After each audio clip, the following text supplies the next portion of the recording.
Hello, welcome to My Take with John Britt. I am John Britt. So we're looking at Legos today, which might come to a little bit of a difference of what I usually talk about. So how did this come about? Well, for Christmas, me and my son both got The Child. Huge Mandalorian fans, huge Star Wars fans. And so we decided, well, what can we do? We both have it. How do we set these up? So watch this to see what we decided to do. So Legos have literally been around since 1890. Me and my kid are doing a competition. We're going to build The Child. Kind of ironic, The Child versus the dad.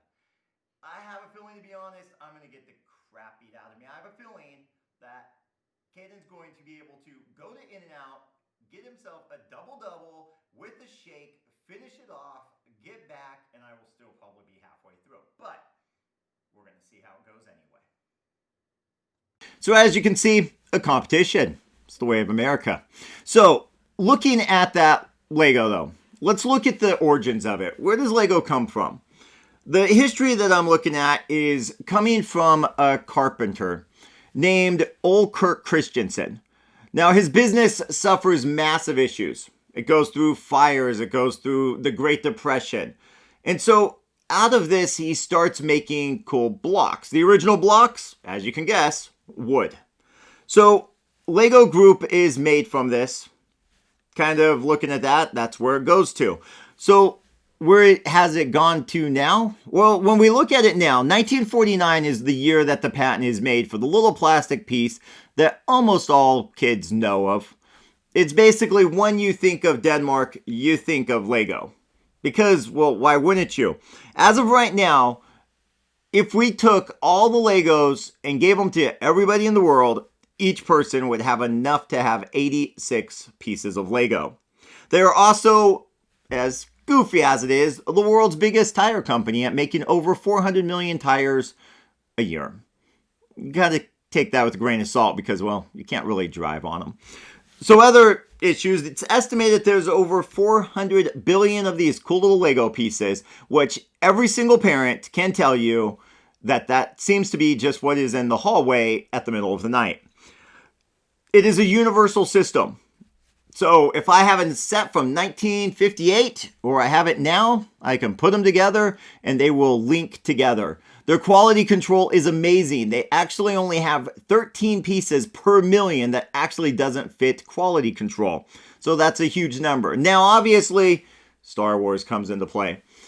If we're looking at the time frame, these are basically kids from the 60s, 70s, 80s really started getting into Legos. And a lot of those kids have now grown up and they still like Legos. Hasn't gone away. But obviously, they don't want to just play with little sets, so they've started making bigger sets. So the one we built was, obviously, The Child, Grogu, as he has a name now. And to be honest, Caden kicked my butt.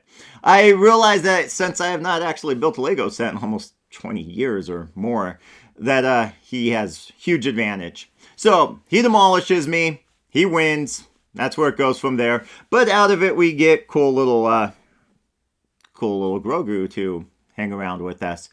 When we're looking at the money, it used to be cheap sets, but the biggest set right now is the Colosseum. And according to Lego's word, the way they put it as once the largest amphitheater in the world, now is the largest Lego set in the world. It's over 9,000 pieces. It's a lot of pieces. So Star Wars comes out in 1999. That's the first Lego set, and it is huge for Lego. Popularity is off the chart. So when we are looking at the aspect of Legos, great childhood set, but it also brings a lot of people together. The actual word from the Danish origin of let and got actually just means play well. That is literally what Mr. Christensen wanted for the kids of Denmark, to play well. So, my next play set is obviously the Statue of Liberty, but I'm going to be honest with you. It's 1,690 or 85 pieces. I'll probably just have my kid do it, to be honest with you. This is more my set. I'll probably build this one. And to be honest, he'll probably build this one the same amount of time I'll build this one. So, get out there, play well, be awesome. That's my take on Lego. Lego, thank you for making a great childhood that is still extending into my adulthood.